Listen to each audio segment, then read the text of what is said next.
Right then, get yourself comfortable, switch off your brain, and prepare for a gentle drift into the daftest empire ever cobbled together by sandal-wearing blokes with delusions of grandeur. Tonight, we're not just counting sheep, we're counting emperors, mad ones, clever ones. One who made his horse a senator. That's not a joke. That actually happened. This is Roman history as you've never heard it before. Told the way it should be. Slow, soothing, and just ridiculous enough to make you chuckle while you nod off. From the murky legend of two wolf-suckled twins to the sweaty chaos of bathhouses, marching legions, and emperors who couldn't tell a senate from a salad. And don't worry, you won't need to remember any dates, no pop quizzes here. Just a slow, silly stumble through the rise and fall of the Roman Empire, narrated by yours truly, Corporal Kip, Royal Marine, bedtime historian, and professional mumbler of soothing nonsense. So if your mind's racing, your body's tired, or you just fancy learning about the world's most chaotic empire while drifting into dreamland, this one's for you. Stick around. You might even make it to the part where Rome sets itself on fire, metaphorically and literally. Now, eyes closed. Deep breath. Let the madness of ancient Rome gently bore you to sleep. Right then, you. Get tucked in, dim the lights, and brace yourself for a tale of twins, togas, and an alarming amount of Latin shouting. Tonight, we're off to ancient Rome, not the posh tourist trap with gelato and overpriced espresso. Nah, we're going back. Way back, mud huts, wolf milk and all. Let's start at the beginning, which, in Roman fashion, is somewhere between historical fact and complete bonkers. Now, the story goes like this. Rome was founded by two lads called Romulus and Remus. Sounds a bit like a dodgy magician double act, but these two were allegedly raised by a wolf. Yes, an actual wolf, suckled right from the she-wolf's belly, nature's version of extreme childcare. Apparently, their mum was a priestess called Rhea Silvia, who got herself tangled up with the god Mars, you know, god of war and very bad parenting. Her uncle, the local king, wasn't chuffed about the whole divine baby situation and ordered the twins to be drowned in the river Tiber. But, classic ancient myth plot twist, the river had other ideas. The basket floated, the twins survived, and somehow a wolf adopted them like a pair of slightly hairless puppies. Honestly, even Disney would call that one far-fetched. Now, as the lads grew up, wolf-fed and forest-hardened, they eventually decided to build a city. Like you do. After a bit of brotherly banter turned full-on fratricide, Romulus ended up killing Remus and naming the place after himself. That's one way to win an argument. And so, Rome was born. Founded on blood, sibling rivalry, and what I can only assume was a serious case of abandonment issues. Right, now before you get all comfy thinking Romulus went on to be a sensible city planner, he didn't. To kick things off, the city had one small problem. No women. Bit of a snag, that. Can't build a population out of blokes and wishful thinking. So Romulus, ever the romantic, threw a big party, invited the neighbouring Sabines, got them all drunk, and then kidnapped their daughters. Honestly, it's a wonder Rome wasn't cancelled before it even started. The Sabine men weren't impressed. War broke out, swords clanged, shields bashed, and just as things were really kicking off, the women, the same ones who'd been nabbed, stepped in and told both sides to pack it in. That's right, the blokes were busy fighting over the women, while the women had already settled in and told everyone to calm down and grow up. Even in ancient times, it was the women keeping the peace. Eventually, the Sabines and the Romans merged into one big rowdy tribe, the kind of union built on mutual distrust and occasional fondness, and Rome began to grow. Not gracefully, mind you, more like a toddler with a sword and a superiority complex. Now Rome didn't just wake up one morning with roads and emperors and funny statues. No. It started with kings. 7 of them, in fact, and not one of them called Dave, which I find suspicious. The most famous was Tarquinius Superbus. No, that's not a Harry Potter spell. He was the last king of Rome, and his name literally meant Tarquin the Proud. Imagine being so up yourself, they just name you after your own ego. Tarquin was a proper tyrant. Nasty piece of work. Eventually, the people had enough and chucked the monarchy out altogether. That's how Rome became a republic. Not bad for a bunch of ex-wolf-raised kidnappers. Now, before you doze off into a dream about fighting your sibling with a spear over real estate, let's pause and imagine it. 2 scruffy twins standing on a muddy hill, one drawing lines in the dirt, and the other jumping over them just to wind him up. One temper tantrum later, and boom, Rome is founded. Possibly the pettiest birth of a superpower in all of history. But there it was, humble, chaotic, and full of ambition. The city of Rome, built on myths, blood, and sheer cheek. As you drift a little deeper into that dreamy state, just know that this was only the beginning. The Romans haven't even got to the plumbing yet. And trust me, once the togas come out, it only gets dafter from here. But for now, rest easy knowing that even the mighty Roman Empire began with 2 lads, a wolf, and one heck of a sibling squabble. Well, if you're still awake, fair play. Let's push on, because now that Rome's been founded in the most dysfunctional way possible, it's time to take a leisurely stroll through what it was actually like to live in ancient Rome. Now, imagine waking up in a Roman house. Not one of the fancy marble palaces, mind. We're not all senators and emperors here. No, you're in an insula, a Roman apartment block. Sounds posh? It's not. It's a wooden creaky fire trap stacked 5 stories high, with dodgy plumbing and neighbours who cook questionable fish at 6 in the morning. You're in a 1-room flat, with your entire family, a goat, and possibly an uncle who never leaves. First thing you'd notice? The smell. Roman cities weren't known for their fragrance. With thousands of people and about 3 working drains, the streets were basically an open-air soup of mystery puddles. You'd be wise not to look too closely. Breakfast? Well, if you were poor, which you probably were, you'd start the day with bread and olives. If you were posh, maybe a nice bit of fruit, some cheese, and smugness. Either way, not a Yorkshire pud in sight. And then, off to work you go. But work in ancient Rome wasn't all spreadsheets and passive-aggressive emails. You might be a merchant, yelling about your fish, or a soldier, standing about in a breastplate wondering why everything itches. Or, if you're really lucky, a gladiator, whose job description reads, "Get hit for entertainment." Now, Romans loved a good market. The Forum was the heart of everything.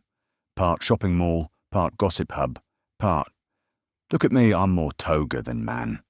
Everyone shouting, selling, bartering, and flexing their Latin like it was going out of fashion. And speaking of togas, let me tell you something. Togas were a nightmare. They weren't easy slip-on outfits. No zips, no Velcro, no elasticated waist. Just a giant woolen curtain that had to be folded just right, or you'd look like a drunk ghost. Took hours. Honestly, by the time you'd got it on, you'd forgotten where you were going. The average Roman's day included visiting a bath house, and that wasn't just about getting clean. Bath houses were a social event. They'd swan in, soak in some hot water, have a chat, eat a snack, maybe get oiled up and scraped by a fella with a blunt knife. All totally normal, apparently. You try telling a modern spa that you'd like to be scraped with a metal stick and see what happens. And hygiene. Well, let's say the Romans had ideas. Toilet paper. Nope. They used a communal sponge on a stick. Yes, communal. Rinsed in vinegar between uses. I'll let you process that at your own pace. As for the toilets themselves, they were just stone benches with holes, lined up like a chorus of doom. No privacy, no partitions. Just a row of blokes, chatting about the weather while doing their business. Honestly, it was like networking, but smellier. Meals were a proper performance too. The Romans didn't just eat, they dined. Reclined on couches, being served endless courses of, well, questionable delicacies, stuffed dormice, fermented fish sauce, flamingo tongues. If it moved and could be caught, someone tried to put it on toast. But not everyone was living the good life. Most people, the plebeians, were just trying to get by. Fetching water, cooking over open fires, dodging the odd collapsing insula, and avoiding politicians handing out free grain with one hand and plotting something devious with the other. And yet, despite all the chaos and the communal sponge horrors, Rome functioned. It thrived. People loved, laughed, argued, played dice, sang songs, and moaned about taxes. Just like today, minus the Wi-Fi. Children went to school, if their parents could afford it. Lessons included Latin grammar, Greek philosophy, and the fine art of not falling asleep during scroll reading. The schoolmaster was usually grumpy, underpaid, and armed with a stick. Education through intimidation. Entertainment came in many forms. You had theatre, chariot races, and of course, gladiator games. The Colosseum wasn't just a building. It was the ancient version of Netflix, blood and drama included. But we'll get to all that later. Right now, I want you to picture it. A bustling street, sandals slapping cobbles, vendors shouting, "Fresh garum here." Children laughing, someone yelling about a missing goat, and an old senator mumbling to himself while tripping on his toga. It's busy, it's noisy, it's smelly, but it's alive. That was daily life in ancient Rome, a mess of class divisions, bizarre customs, and the occasional flamingo feast. So, as you close your eyes now, drifting further into sleep, let your mind wander through those cobbled Roman roads, past the bathhouses, the bakeries, the chaotic forums. Somewhere in the background, a man is angrily shaking a sandal at a stray chicken.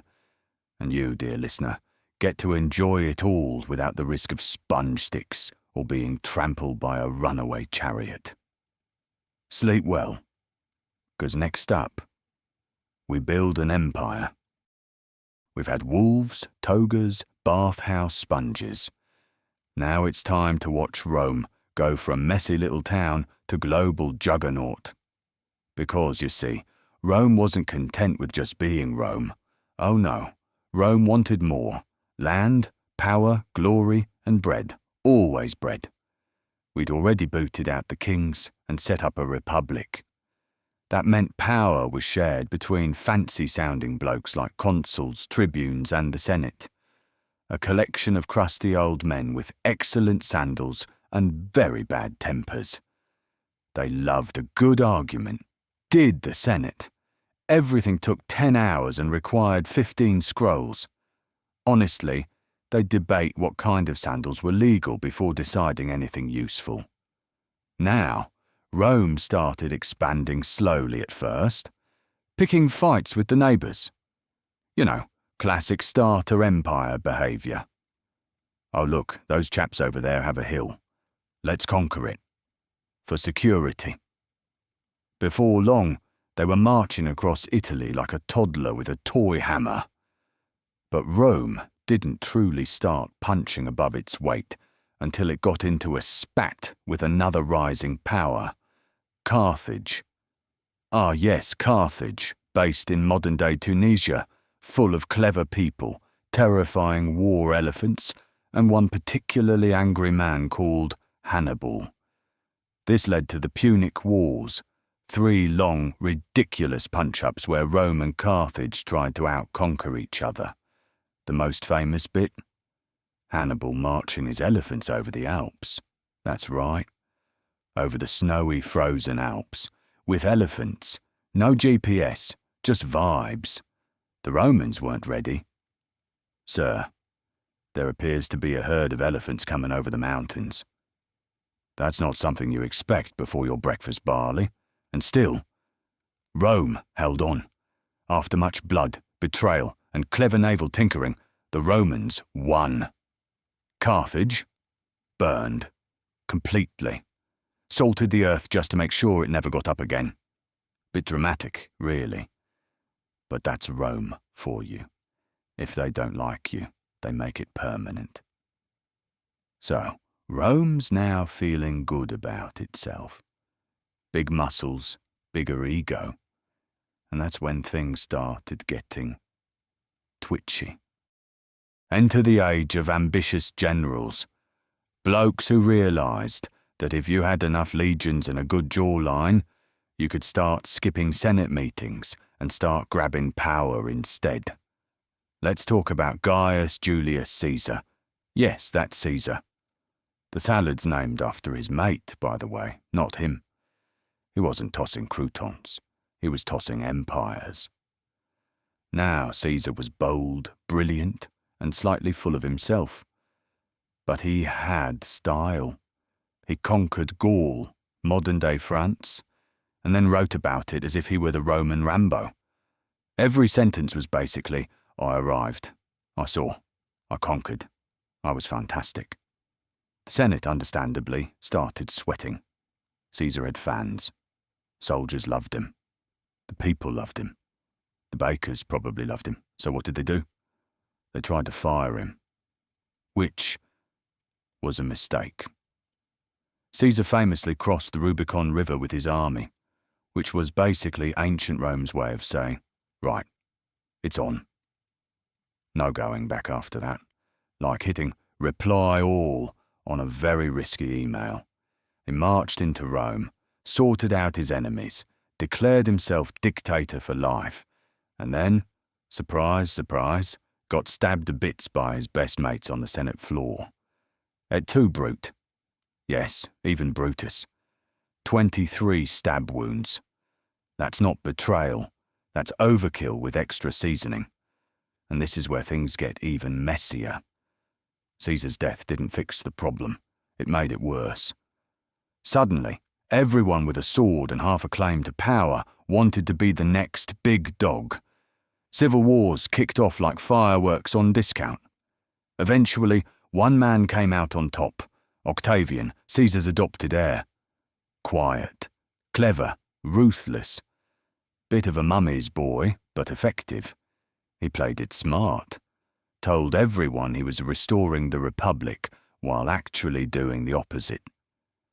Took the title Augustus, became Rome's first emperor, and kicked off the Roman Empire proper.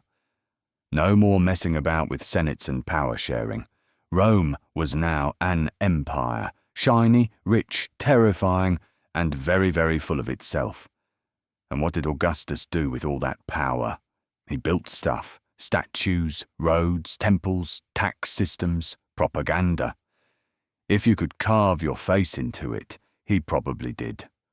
Under Augustus and the emperors who followed, Rome expanded like a blown-up wineskin. Spain, Britain, Egypt, bits of Germany, all added to the collection like little souvenirs from military holidays. And so, the Republic was gone. The emperors were in. The Senate still existed, mostly to nod and pretend they were important. But it was now a one-man show.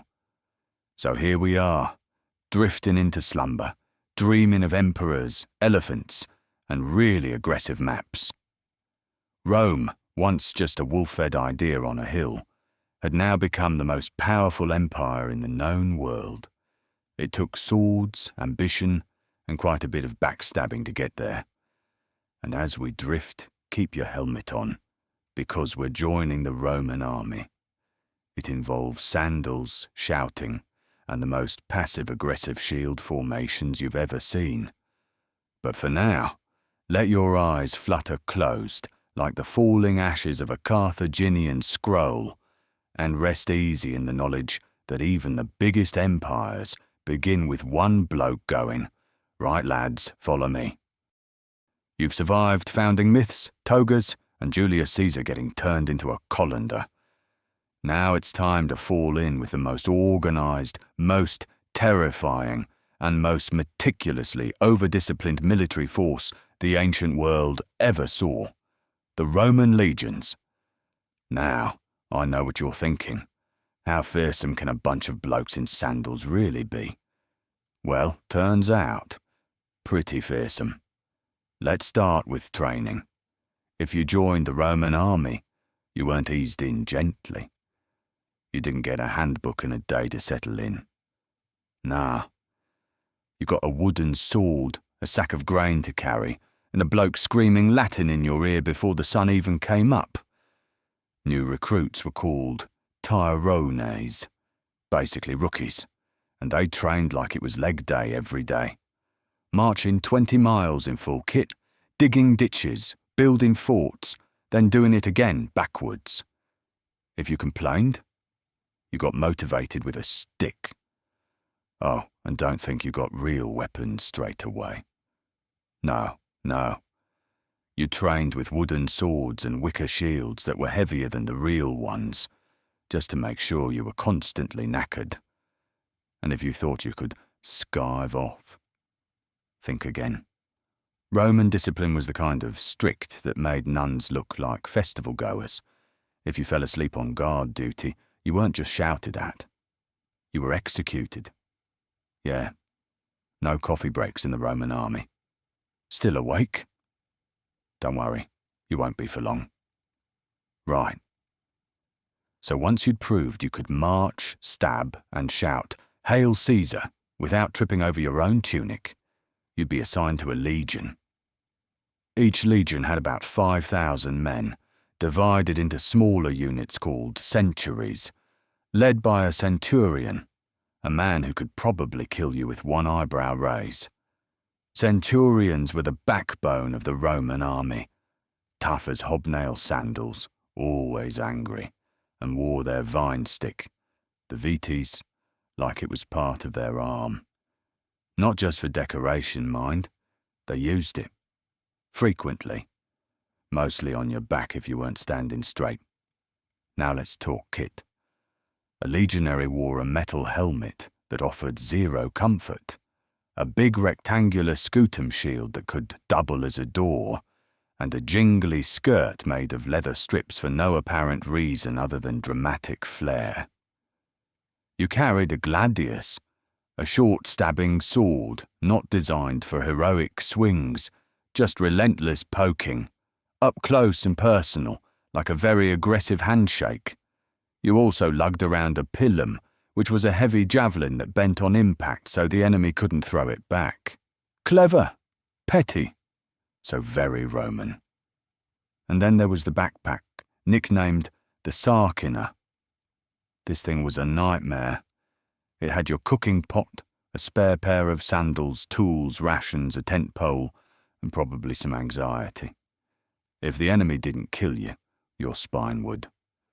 Now picture the march, day after day, up hills, across rivers, through hostile territory. And when you arrived at camp, you didn't rest. You built the camp, every night, trenches, ramparts, wooden walls. It was like being a soldier and a part-time carpenter rolled into one very sweaty package. Then, finally, battle. Now the Roman army didn't do random chaos. No, they fought like a terrifying clock. They'd form up in lines, shields locked, moving like a wall. This was the testudo, or tortoise formation. Not cuddly, more like a mobile doom rectangle. The front line would stab, then step back.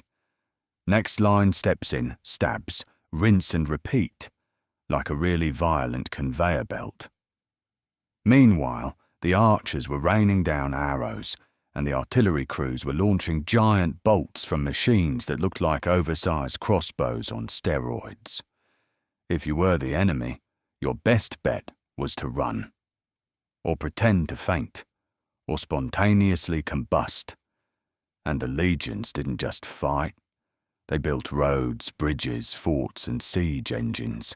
They even built walls across entire countries, like Hadrian's Wall up in Britannia. Here's a cold, miserable chunk of rock. Build a wall across it and guard it forever. Sure, they got paid. Not well, but enough for beer and sandals.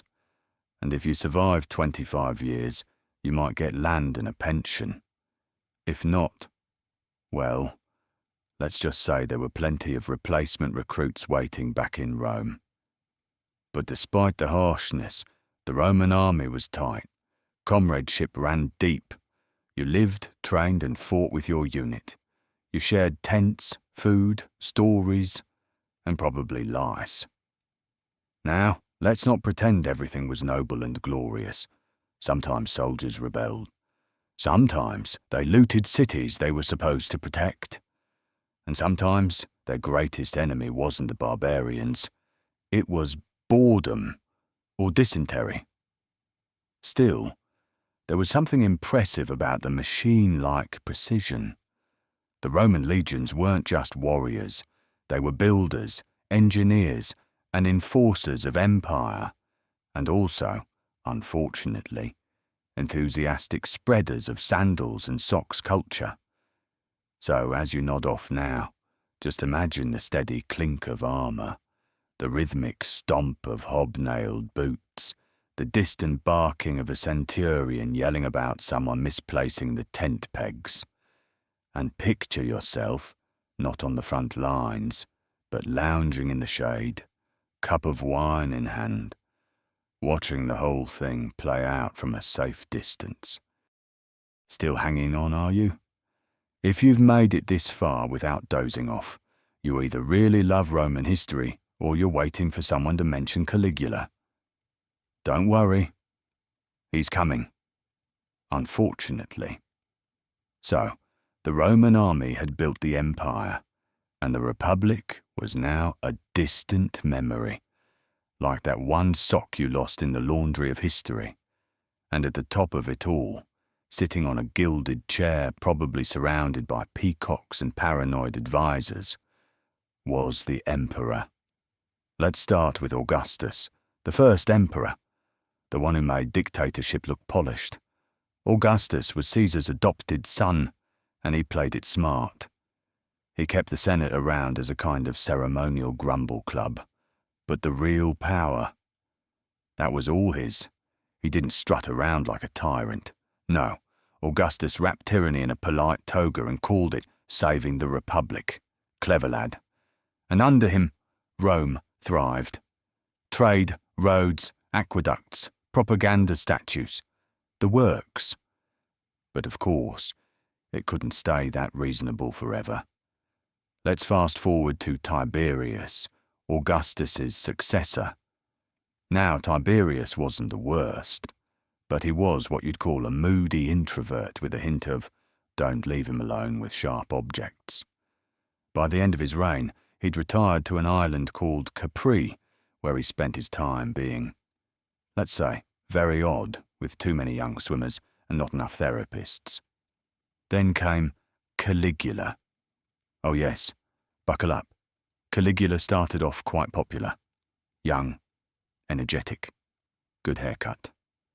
But after a few months in power, and possibly a bout of brain fever, he descended into full-blown madness faster than you can say, don't crown your horse.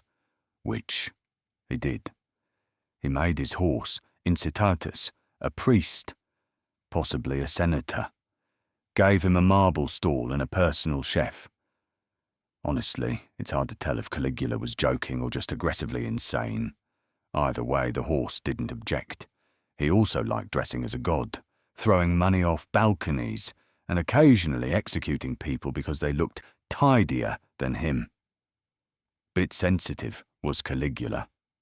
Eventually, even the guards had enough. He was stabbed in a corridor by people who just had it with the whole equestrian government thing. Next up, Claudius, uncle of Caligula. Nobody expected much from Claudius. He limped, stammered, and drooled a bit, which in Roman politics made him a national treasure. But turns out he was actually a pretty decent administrator, built aqueducts, conquered Britain, introduced bureaucracy, which, let's be honest, is just the Latin word for paperwork. But poor old Claudius was likely poisoned by his wife, so her son, Nero, could take over. Ah yes, Nero, emperor, artist, and full-time man-child. Nero fancied himself a poet, singer, and actor, which sounds charming, until you realise he forced the Senate to sit through his performances. You couldn't leave early, or blink too fast, or look bored. People literally faked illnesses just to get out of Nero's one-man musical extravaganzas. And then there was the Great Fire of Rome. Did Nero start it? Maybe. Did he fiddle while it burned? Probably not. Fiddles didn't exist yet. But he did build a massive golden palace on the smouldering ruins, while blaming it all on the Christians. Not the best PR strategy. Eventually, Rome had enough of his singing, his tyranny, and his complete inability to not be dramatic. He was declared a public enemy, fled the city, and, after a bit of theatrical stalling, assisted his own suicide while muttering something poetic about how great an artist was dying. As you do. From there, Rome entered a chaotic phase called the Year of the Four Emperors, a political speedrun where emperors came and went like bad Tinder dates. One bloke even ruled for just 8 weeks. Didn't even have time to redecorate. But Rome eventually stabilised under Vespasian, a no-nonsense general who brought back dignity, rebuilt the city, and wisely stayed off the stage. His son, Titus, finished the Colosseum, which, fun fact, had a giant awning to shade the audience from the sun. Romans took their blood sports very seriously. Gladiator fights, wild animals, even mock sea battles, all served with snacks. It was like extreme Netflix. And then, you had Domitian, another emperor who started all right, got paranoid, and ended up being stabbed in the groin by a servant. Yes, in the groin. The Romans were never subtle about their statements. There were good emperors too, like Trajan, who expanded the empire to its greatest size, and Hadrian, who built a wall to keep out the Scots and their bad attitudes. But power does strange things to people, and the imperial palace became a revolving door of brilliance, madness, and blokes who really liked statues of themselves. Eventually, the emperors started losing control. The empire got too big, the enemies got bolder, the economy got wobbly, and the soldiers got uppity. For now, let yourself drift gently off with this comforting thought. Even the most powerful people in history once cried because their golden statue wasn't shiny enough. That's right. Rome's fate was in the hands of men who declared war on the sea, rode horses into dinner parties, and thought singing badly in public was a divine right. So, Rome, the mighty empire, stretching from Scotland to Syria, filled with baths, columns, sandals, and egos, so inflated they needed their own postal codes. But empires, much like questionable leftovers or public Wi-Fi, don't last forever. At its peak, Rome was unstoppable. Roads everywhere, armies everywhere, taxes. definitely everywhere, and emperors on coins, statues, walls, and possibly furniture. But slowly, things started to crack. Not with a bang, not with a lion fight, but with a long, slow, bureaucratic sigh. Let's start with size. Rome got too big. Like, you can't clean under the sofa anymore. Big. Keeping the whole thing stitched together meant you needed good roads, a lot of soldiers, and enough tax collectors to make people cry in 12 different provinces simultaneously. Communication? Forget it. By the time news of a barbarian invasion reached the capital, the barbarians were already redecorating the local temples and hosting chariot karaoke. Then there was the economy, or what was left of it. The Romans loved their silver coins, but instead of keeping them pure, they started watering them down. Before long, you had coins that were more tin than treasure, and people started bartering bread for chickens again. A step backward, if you ask me. Chickens are terrible at making change. To fix the mess, Emperor Diocletian tried something bold. He split the empire in two, east and west, 2 emperors, 2 courts, twice the drama. Imagine a divorced couple arguing over who gets the aqueducts. The Eastern Roman Empire, later called Byzantium, did all right for itself.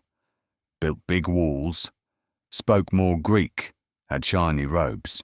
We'll leave them to it. The western half, though? Well, not so lucky.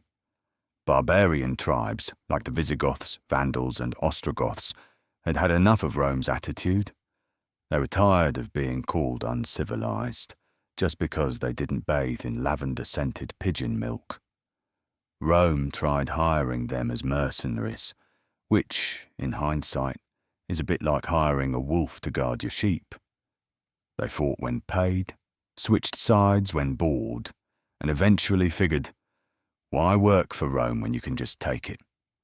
In 410 AD, it happened. The unthinkable. Rome was sacked by the Visigoths, led by a charmingly terrifying fellow called Alaric. He strolled into the eternal city like he owned the place, and for 3 days, the heart of the empire was looted, pillaged, and ransacked. Romans were stunned. Some thought the world was ending. Others just thought it was Tuesday and blamed the weather. It didn't stop there. In 455, the Vandals came through, and they lived up to their name. They smashed statues, looted everything, and probably left the toilet seats up. And yet, even after all that, there were still emperors. Sad little emperors with no army, no treasury, and no respect, ruling from cities that weren't even Rome anymore. One of them, a lad called Romulus Augustulus, was barely old enough to shave when he was made emperor. He lasted less than a year before being politely dethroned by a barbarian general called Odoacer, who basically told him, "All right, lad, enough playing king, off you pop." And that, more or less, was that. The Western Roman Empire, once the centre of the known world, quietly vanished into history, leaving behind ruins, legends, and far too many statues of blokes pointing at nothing. But here's the twist. Rome didn't really die. The Eastern Empire carried on for another 1,000 years. Roman law, language, and architecture stuck around, and every other European kingdom that rose after tried to copy it called themselves New Rome, tried the same titles, built the same columns, never quite nailed the sandals. Even today, when you walk through modern cities, London, Paris, even bits of Manchester if you squint, you see echoes of Rome. Roads laid in straight lines, forums reborn as parliaments, bureaucracy that never ends. Because Rome wasn't just an empire, it was an idea, a messy, noisy, bath-obsessed, overly dramatic idea that refused to stay buried. So as your head sinks further into the pillow and your eyes drift closed, picture the fall of an empire not as a crash, but a slow shuffle into history, a gentle fade of marble to moss, of swords to silence, and in the distance, somewhere beyond the fallen columns and cracked aqueducts, you can just make out the voice of a centurion, mumbling something about late rations and dodgy sandals. Sleep well, old soldier. Rome is quiet now. You'd think that when an empire as massive as Rome crumbled, it'd vanish completely, statues toppling, roads cracking, everyone packing up their tunics and calling it a day. But Rome didn't go quietly. If anything, it stuck around like an old boot in the back of the wardrobe, a bit worn, slightly smelly, but impossible to throw out. Because long after the emperors were gone and the barbarians had redecorated the forum, the world still looked suspiciously Roman. Let's start with the Middle Ages, the so-called Dark Ages. You'd imagine things got completely chaotic after Rome fell, and in many ways they did. But lurking beneath the feudal shouting and muddy serfdom was a quiet heartbeat of Roman influence. Roman roads, still used. People walk them for centuries, cursing potholes made by chariots long gone. Roman laws, tweaked, translated, but absolutely still in use. The Byzantine Empire, that eastern half of Rome that survived, kept Roman legal codes alive. One bloke, Emperor Justinian, even had them rewritten into the Corpus Juris Civilis, which sounds fancy and absolutely was.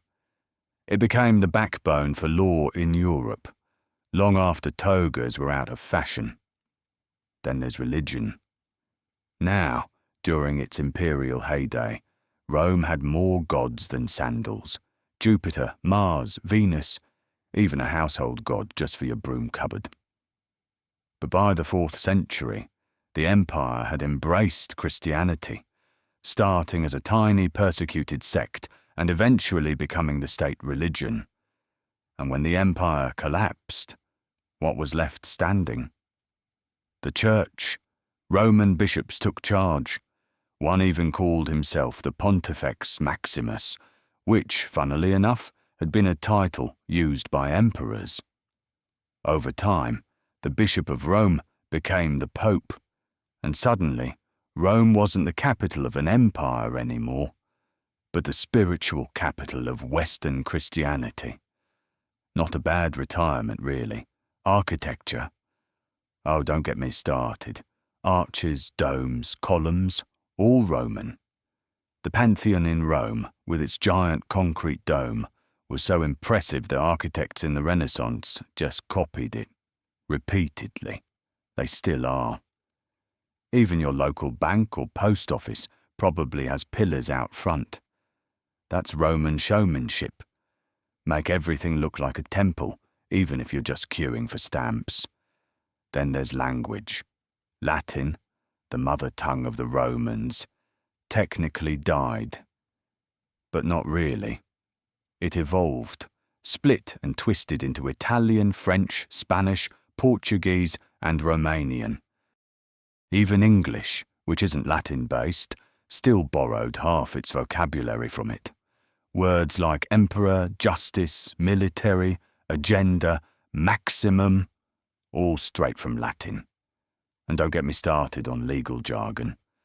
If you've ever signed something per annum, thank the Romans. And then ask your lawyer what it means. Calendar? Roman. January comes from Janus, god of doors. March from Mars. July is named after Julius Caesar. August? Augustus. Honestly, if they'd had more months, we'd probably be stuck with Septimus and Maximus Prime by now. And let's not forget cities. Across Europe, you'll find places that started as Roman forts or settlements. London was Londinium, Paris was Lutetia, and Cologne was Colonia Claudia Ara Agrippinensium. Try saying that 3 times after a goblet of wine. Roman urban planning influenced everything. Straight roads, grid layouts, public forums, bathhouses. The modern city owes a lot to a bunch of lads in short tunics arguing over bricks. Even in warfare, Rome's influence endured. Medieval knights wore mail and carried swords, but they trained using manuals based on Roman tactics. Castles copied Roman forts. Strategy books recycled ideas from legion formations, and the whole concept of a standing professional army, Roman to the bone. The Renaissance, that great rediscovery of art and learning, was basically Europe saying, you know what was brilliant? Rome artists painted Roman gods again. Scholars copied Roman texts. Michelangelo made sculptures that would have made Augustus blush. And they started building everything with domes again, just for the fun of it. Then came the Enlightenment, and political philosophers started quoting Cicero and Seneca like they were still taking new bookings. In the 18th and 19th centuries, entire nations built their governments and constitutions with Rome in mind. The United States, Senate, Capitol, Republic, all borrowed. Even the fasces, the bundle of rods symbolizing unity and power, turned up in government buildings long after the empire had turned to dust.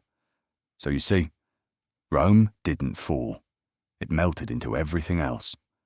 Language, law, faith, roads, roofs, and even bedtime mystery channels, apparently. You're sleeping tonight under the soft glow of 1,000 Roman echoes. So as your eyes flutter shut and you dream of domes, sandals, and stern marble statues, just remember, you live in the long, lingering shadow of Rome. Not just a city, not just an empire, a legacy. And if that doesn't lull you to sleep, well, at least you'll know who to blame the calendar on in the morning. Just when you thought Rome had said its last goodbye, another hand pops up in the back of the class and says, actually, we're still here. And that hand belonged to Byzantium. You see, when the western half of the Roman Empire crumbled into dust and disorder, the eastern half, the bit with all the money, trade routes and decent weather, decided to carry on. Bit like your mate who keeps going on the night out after everyone else has gone home. This eastern branch became what we now call the Byzantine Empire, though they never called themselves that. No, to them, they were still simply Romans. The real ones. The original ones. As if the West had just taken a very long nap and left them holding the aqueduct. Their capital wasn't Rome, it was Constantinople, a city so grand it had gold-tipped spires, defensive walls thicker than your average family feud, and a location that straddled Europe and Asia like a very fancy stepping stone. Constantinople had been founded by Constantine the Great, a Roman emperor who decided to move the action eastward, probably because the western half was already falling apart. He also legalized Christianity, built churches, and gave the empire a fresh coat of imperial paint. And that city, Constantinople, became the shining jewel of the East, a place where Roman tradition blended with Greek philosophy, Christian faith, and the occasional backstabbing court official. If Rome had been built on brawn and bathhouses, Byzantium was built on bureaucracy and long moody glances across mosaic-tiled halls. The Byzantines spoke Greek, not Latin. They wore long silk robes instead of short tunics. They crossed themselves differently.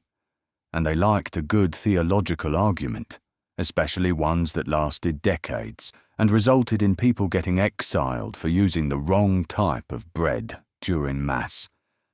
But make no mistake, this was still Roman in spirit. They had emperors, absolute rulers wrapped in gold and incense. They had senators, although they mostly sat around agreeing with the emperor. And they had wars, taxes, diplomacy, and a truly unhealthy obsession with religious relics. Now, one emperor deserves a special mention: Justinian. He ruled in the 6th century and decided to do what all ambitious emperors eventually attempt: reunite the Roman Empire. With his formidable general Belisarius, who deserves his own bedtime story one day, Justinian took back parts of Italy, North Africa, and even bits of Spain. For a moment, the dream of Rome, restored, flickered to life again. Briefly, like a candle in a hurricane. Back in Constantinople, Justinian oversaw the construction of the Hagia Sophia, a colossal church with a dome so big it made visitors gasp and wonder if it was floating. It still stands today, over 1,400 years later, even though it's been a church, a mosque, a museum, and probably a pigeon hotel at one point. Justinian also codified Roman law into a massive legal text called the Corpus Juris Civilis, which sounds like a medieval medical condition but is actually the foundation for modern legal systems across Europe. Imagine that, laws older than forks, still in use today. But even with all this glory, Byzantium had its challenges. There were plagues, fires, earthquakes, riots so massive they burned half the city, foreign invasions, religious schisms, assassinations. And that was just on a Tuesday. The empire waxed and waned like a moody teenager, sometimes strong, sometimes sulking in a corner, while enemies knocked on the gates. And those gates, they held for centuries. The Byzantines survived attacks by Persians, Arabs, Crusaders, and Bulgars, thanks in part to their famous Greek fire, an ancient version of napalm that could burn even on water. How it worked exactly? Still a mystery. Probably sorcery, or at least really angry alchemy. But time catches up with everyone, even Byzantium. By the 13th century, the empire was a shadow of its former self. Constantinople was looted during the Fourth Crusade, not by Muslims or Mongols, but by fellow Christians. An embarrassing episode that's basically history's version of punching yourself in the face. The city was eventually recovered, but the empire never truly recovered its strength. By 1453, it stood alone, surrounded by the rising power of the Ottoman Turks. And on May 29th of that year, after a brutal siege, Constantinople fell. The last Roman emperor, Constantine XI, died sword in hand, defending his city. With that, the final flickering flame of the Roman Empire was extinguished, nearly 1,500 years after it began. But what a run, eh? No empire lasted longer. No name echoed louder through the corridors of time. From she-wolf-suckled twins to marble-clad emperors, from chariot races to courtroom codes, Rome, and her eastern twin, refused to go quietly. They left their mark in law, religion, language, architecture, warfare, philosophy, politics, and plumbing.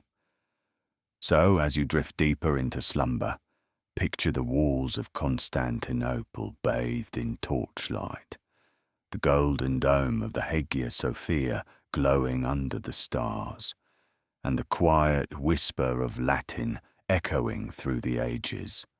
Roma Aeterna. Eternal Rome. And there you have it. From muddy hills and wolf milk to emperors in gold and churches that scraped the clouds. That's the story of Rome. Or rather, the long, winding, occasionally stabby, sponge-stick-filled sleepwalk through one of the most absurdly brilliant civilizations the world's ever known. It started, if you remember, and you might not if you've properly dozed off, with two bickering twins drawing lines in the dirt and one of them taking things a bit too personally. From that odd, myth-soaked beginning came a people who built straight roads, straight aqueducts, and not-so-straight politics. Rome was an empire of paradoxes, brutal yet refined, barbaric in battle, yet obsessed with philosophy. They could engineer a drain system that still works today, but also thought flamingo tongues were a delicacy. Priorities, I suppose. But what made it so unforgettable wasn't just the legions or the emperors, or the fact they managed to plaster their language all over half the known world. No, it was the sheer stubbornness of it all. The Romans refused to disappear. Even after the statues crumbled, the Latin faded, and the Colosseum echoed empty. Rome lived on. In our books, in our buildings, in the calendar on your wall, and in the way you walk on straight pavements every day without even realizing you're walking on their legacy. Funny thing. History. Most of it gets washed away. But Rome, it just kept echoing. And while a lot of it was chaos, the sponge-stick toilets, the bathhouse brawls, the gladiator games, the political betrayals, and yes, the emperors who mistook horses for ministers, it all makes for the kind of history that stays with you, even if you're already half asleep.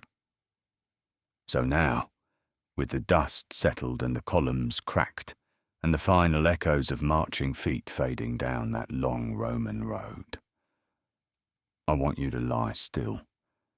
Just let your breath slow, your muscles soften, and your thoughts drift like a lazy boat down the Tiber River. You've earned your rest, legionnaire.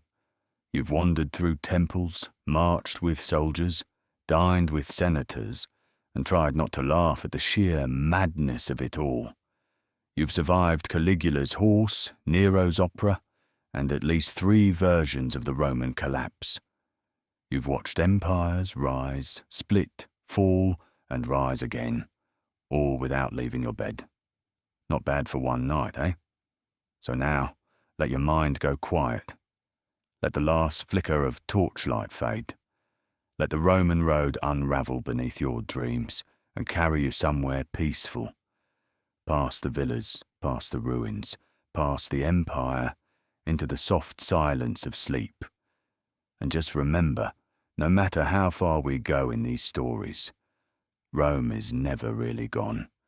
It's just waiting, somewhere in the stone and dust, for someone to tell the tale again. Sleep well, Centurion. Corporal Kip, signing off. See you on the next campaign. Before you drift off completely, I just want to say a proper thank you for joining me on this sleepy little stumble through the rise and fall of Rome. If you made it all the way through, whether you're still awake or already snoring, you're a legend. Or at the very least, a tired one. If you enjoyed this journey, give it a little thumbs up, subscribe to the channel so you never miss another late-night history ramble, and leave a comment down below, even if it's just a sleepy hello. And most importantly, you get to choose where we go next. Want to explore the Vikings, stumble through ancient Egypt, get lost in the Middle Ages, or uncover the weirdest royal scandals in history? Let me know in the comments. This channel is your sleepy storytelling campfire, and I'm just the slightly sarcastic bloke handing out history and warm blankets. So, cheers for watching, or listening, or snoring softly in the background. I'll see you next time for another bedtime battle with boredom. Good night from Corporal Kip, and good luck with your dreams. Let's just hope there are fewer sponge sticks in them.